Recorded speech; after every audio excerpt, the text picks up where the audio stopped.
रुकिए, अगर आप भी क्लास 10 के छात्र हैं और 2026 में आपका फाइनल बोर्ड परीक्षा होने वाला है तो यह वीडियो आप लोगों के लिए बहुत ही इंपॉर्टेंट है, क्योंकि इस वीडियो में हम लोग हिंदी का 30 बेहद इंपॉर्टेंट क्वेश्चन लेकर आए हैं, जो कि इस बार हर हाल में 2026 में पूछने वाला प्रश्न है और यह 100% गारंटी है कि यह क्वेश्चन आपके एग्जाम में रहेगा। तो 30 में से देखिएगा आप लोग कितना सही करते हैं। अगर 20 क्वेश्चन मात्र बना लेते हैं 30 क्वेश्चन में से तो समझिए आप लोग की तैयारी बहुत अच्छी है, और अगर 30 में 30 सही कर लेते हैं तो बहुत बहुत अच्छी है बाबू। देखते हैं आप लोग कितना क्वेश्चन सही करते हैं और लास्ट में सारे बच्चों को बताना होगा कि कितना हम सही किए हैं, और ईमानदारी के साथ। तो चलिए क्वेश्चन को स्टार्ट करते हैं। आप लोग तैयार हैं? कमेंट करिए। तो पहला का आंसर लगाइए। आर्यों के पास क्या था? यह मोस्ट वीवीआई क्वेश्चन है। आपके एग्जाम में 17 फरवरी को यह क्वेश्चन जरूर पूछा जाएगा कि आर्यों के पास क्या था। मिट्टी का घर, लोहे का अस्त्र, घोड़े थे कि इनमें से सभी थे? याद रखेंगे बाबू, इनमें से सभी थे। ऑप्शन डी आपका सही हो जाएगा, ऑप्शन डी को याद कर लेंगे। चलिए दूसरा क्वेश्चन देखिए, जो कि वीवीआई क्वेश्चन यह भी है। सारे क्वेश्चन वीवीआई है, 30 क्वेश्चन है टोटल। कामसूत्र किसकी रचना है? पतंजलि की कि वात्स्यायन की? इसमें बहुत सारे बच्चे गलत करते हैं, तो आप लोग गलत मत करिएगा, याद रखिएगा कामसूत्र जो है वात्स्यायन की रचना है। किसकी है? वात्स्यायन की रचना है। ऑप्शन बी सही हो जाएगा, इसको याद कर लेंगे। अब देखते हैं तीसरा क्वेश्चन, चलते हैं। कह रहा है कि प्राचीन मानव का प्रमुख अस्त्र शस्त्र क्या था? जो प्राचीन मानव थे उनका प्रमुख अस्त्र शस्त्र क्या था? पत्थर के औजार थे, दांत थे, नाखून थे कि पैर थे? याद रखेंगे नाखून थे, नाखून थे। ऑप्शन सी सही हो जाएगा। इसमें पत्थर का औजार मत लगाइएगा बाबू, क्योंकि ऑप्शन ए में ही दिया हुआ है, इसमें बहुत सारे बच्चे फंस सकते हैं। नाखून लगाइएगा, ध्यान रखेंगे। चौथा क्वेश्चन कह रहा है कि द्विवेदी जी को साहित्य अकादमी पुरस्कार किस रचना पर मिला था? तो याद रखेंगे ऑप्शन ए हो जाएगा, आलोक पर्व पर मिला था। ऑप्शन ए को ध्यान रखेंगे।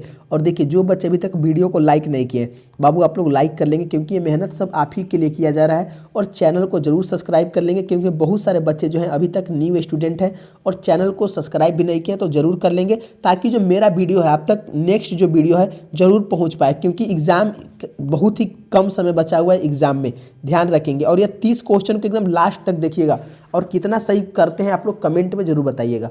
5 का आंसर लगाइए कि नाखून क्यों बढ़ते हैं, कि निबंधकार कौन है? तो नाखून क्यों बढ़ते हैं, इसके निबंधकार कौन है? गुलाब राय है, प्रताप नारायण है कि शांति प्रिय द्विवेदी है कि आचार्य हजारी प्रसाद द्विवेदी जी हैं? ऑप्शन डी आपका सही हो जाएगा। यह क्वेश्चन सारे बच्चों ने आंसर लगाया दिया होगा, बिल्कुल सही होगा। चलिए 6 का आंसर लगाइए। खोखा खोखी किस भाषा का शब्द है? यह भी इम्पोर्टेंट है। खोखा खोखी जो है बंगला का शब्द है, यानी बंगाल का शब्द है। ऑप्शन ए सही हो जाएगा, इसको याद कर लीजिएगा। चलिए अगला क्वेश्चन देखिए, 7 का आंसर लगाइए। और आप लोगों से क्वेश्चन बन रहा है कि नहीं? अगर बन रहा है बाबू तो आपका तैयारी बहुत ही बेस्ट है, ध्यान रखेंगे। सेन साहब की कितनी लड़कियां थी? कमेंट करिए तो। सेन साहब की 7 थी, 5 थी, 4 थी कि 3 थी? याद रखेंगे सेन साहब की ना 5 लड़कियां थी। ऑप्शन बी सही हो जाएगा। और जो बच्चा नाम लिख देगा 5 लड़कियां का, समझो बाबू उस पर हम 500 रुपया दे देंगे। कमेंट में आप लोगों को लिखना होगा। 8 का आंसर लगाइए कि सोफर शब्द का अर्थ क्या है? सोफर का अर्थ क्या है? ड्राइवर है, बिल्कुल सही आंसर है। सोफर का जो अर्थ होता है ड्राइवर होता है, इसको याद कर लेंगे। अगला क्वेश्चन देखते हैं, 9 क्वेश्चन, कि मदन अक्सर किसके हाथों से पिटाता था?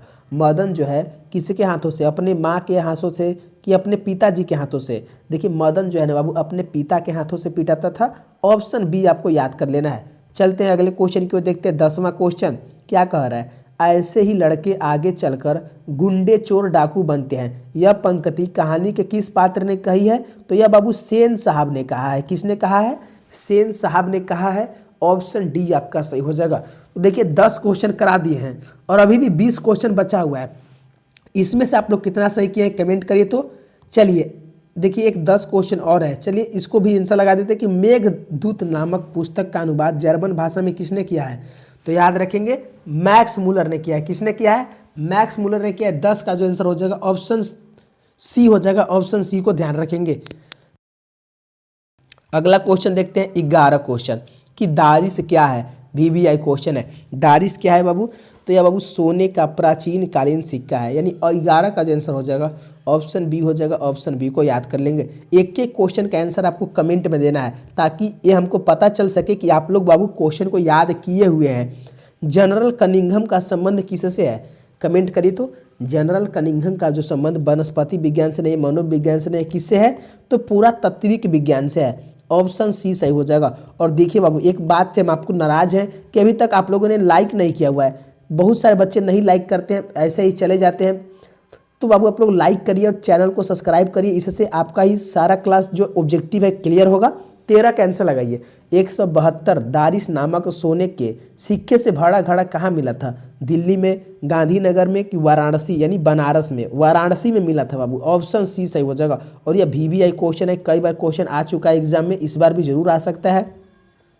14 का आंसर दीजिए कि पारसियों के धर्म का क्या नाम था? कमेंट करिए। तो पारसियों के धर्म का जो नाम था जरथुरुस्त नाम था। क्या नाम था? जरथुरुस्त नाम था। ऑप्शन डी आपको याद कर लेना है। अगला क्वेश्चन 15 क्वेश्चन कह रहा है कि नालंदा विश्वविद्यालय की स्थापना किसके द्वारा किया गया था? नालंदा विश्वविद्यालय की जो स्थापना है किसके द्वारा किया गया था? 15 का आंसर लगाएंगे, याद रखेंगे। ऑप्शन ए हो जाएगा कुमार गुप्त के द्वारा। किसके द्वारा किया गया था? कुमार गुप्त के द्वारा किया गया था। ऑप्शन ए आपको याद कर लेना है, ऑप्शन ए सही हो जाएगा। 16 का आंसर लगाइए। क्वेश्चन नंबर 16 कह रहा है कि अंबेडकर के भाषण एनिहिलेशन ऑफ कास्ट को किसने हिंदी में रूपांतरित किया है? VVI क्वेश्चन है। तो अंबेडकर का जो भाषण है एनिहिलेशन ऑफ कास्ट, इसको हिंदी में रूपांतरित जो किया है ललई सिंह यादव ने किया है। ऑप्शन ए आपका सही हो जाएगा, ऑप्शन ए को याद कर लेंगे। तो बाबू आप लोगों को क्वेश्चन समझ में आ रहा है कि नहीं? कमेंट में जरूर लिखिएगा। और 17 का आंसर भी दीजिएगा कि अंबेडकर का जन्म किस परिवार में हुआ था? ब्राह्मण में नहीं हुआ था, क्षत्रिय में भी नहीं हुआ था, किस परिवार में हुआ था? दलित परिवार में हुआ था। ऑप्शन सी आपका सही हो जाएगा, ऑप्शन सी को याद कर लेंगे। अगले क्वेश्चन की ओर देखते हैं। 18 क्वेश्चन कह रहा है कि लेखक को इस युग में कहाँ पर विडंबना दिखाई दिया? तो लेखक को ना बाबू इस युग में जातिवाद में विडंबना दिखाई देता है। ऑप्शन ए सही हो जाएगा। नेक्स्ट क्वेश्चन की ओर चलते हैं। 19 क्वेश्चन कह रहा है कि डॉक्टर अंबेडकर के पिता का क्या नाम था? तो आपको मालूम होना चाहिए डॉक्टर अंबेडकर जी के जो पिताजी का नाम था वह रामजी सकपाल नाम था। क्या नाम था? रामजी सकपाल नाम था। ऑप्शन सी सही हो जाएगा। चलिए 20 कैंसिल है कि डॉक्टर के अंबेडकर जी का माता का क्या नाम था? तो डॉक्टर अंबेडकर के माता जी का नाम भीमाबाई था। ऑप्शन डी याद रखेंगे। मोस्ट इंपॉर्टेंट क्वेश्चन है, ये सब इंपॉर्टेंट है हिंदी का, जो कि यहाँ से 100% प्रश्न आएंगे और आएंगे भी बाबू, ध्यान रखेंगे। चलिए 21 क्वेश्चन लगाइए कि उस घर में अब सास और बहू में स्वतंत्रता की होड़ लगी है, यह पंक्ति किस कहानी की है? तो यह दही वाली मगम्मा की है। ऑप्शन डी सही हो जाएगा, क्योंकि सास और बहू की जो कहानी है वो दही वाली मगम्मा में ही है। तो ऑप्शन डी याद रख लेंगे। चलिए 22 के आंसर लगे कि श्रीनिवास जी का जन्म कब हुआ था? यह मालूम होना चाहिए। श्रीनिवास जी का जो जन्म है 7 जून 1890 में हुआ था। कब हुआ था? 90 में। ऑप्शन बी आपको याद कर लेना है। चलिए अगला क्वेश्चन, जल्द ही क्लास खत्म होने वाला है, इसलिए आप लोग को 30 क्वेश्चन में कितना सही किए हैं आप लोग को बताना है लास्ट में। अमराई का कुआं कहाँ था? तो अमराई का जो कुआं है रास्ते में है। कहाँ है? रास्ते में है। ऑप्शन सी आपका सही हो जाएगा, ऑप्शन सी को याद कर लेंगे। जिन जिन बच्चों का ऑप्शन सी आ रहा है बिल्कुल सही आंसर है। चलिए 24 का आंसर लगा कर है कि मगम्मा के किससे विवाद था? यानी जो मगम्मा है उसको किससे विवाद था? बेटे से था, बहू से, पोते से कि सास से? तो मगम्मा का जो विवाद था बहू से था। किससे था? 24 का आंसर क्या हो जाएगा? बहू से था। ऑप्शन बी आपका सही हो जाएगा, ध्यान रखेंगे। चलिए 25 का आंसर लगाइए। करे कि नजम्मा मगम्मा की कौन थी? क्या आंसर हो जाएगा बाबू? नजम्मा जो है मगम्मा की कौन थी? मौसी थी? नहीं। 25 का क्या आंसर हो जाएगा? याद रखेंगे, नजम्मा जो मगम्मा की थी बहू थी। क्या थी? बहू थी। ऑप्शन सी सही हो जाएगा। देखिए बाबू 25 क्वेश्चन किए हैं, तो आज हम 25 ही क्वेश्चन देखेंगे। 30 इसलिए बोले थे ताकि आप लोग 25 जो है लास्ट तक देखें और आपको कमेंट में बताना है 25 क्वेश्चन में आप लोग कितना सही किए हैं। सारे बच्चे कमेंट लिखेंगे और नेक्स्ट क्लास में आपको कौन सा सब्जेक्ट का वीडियो चाहिए आप लोग ये भी लिखिएगा, सब्जेक्टिव चाहिए कि ऑब्जेक्टिव चाहिए सब लिखिए। और चैनल को सब्सक्राइब अभी कर लीजिए ताकि जो नेक्स्ट आने वाला क्लास है ना बहुत ही इंपॉर्टेंट आने वाला है, हिंदी व्याकरण का लाने वाला है क्लास, ध्यान रखिएगा। और एक बात और बाबू, आप लोग लाइक करिए और अपने दोस्तों को जरूर शेयर करिएगा कि आपका दोस्त कितना क्वेश्चन सही करता है। जरूर लास्ट में एक कमेंट में जरूर बताइएगा और मिलते हैं अगले क्लास में। धन्यवाद दोस्तों, जय हिंद दोस्तों।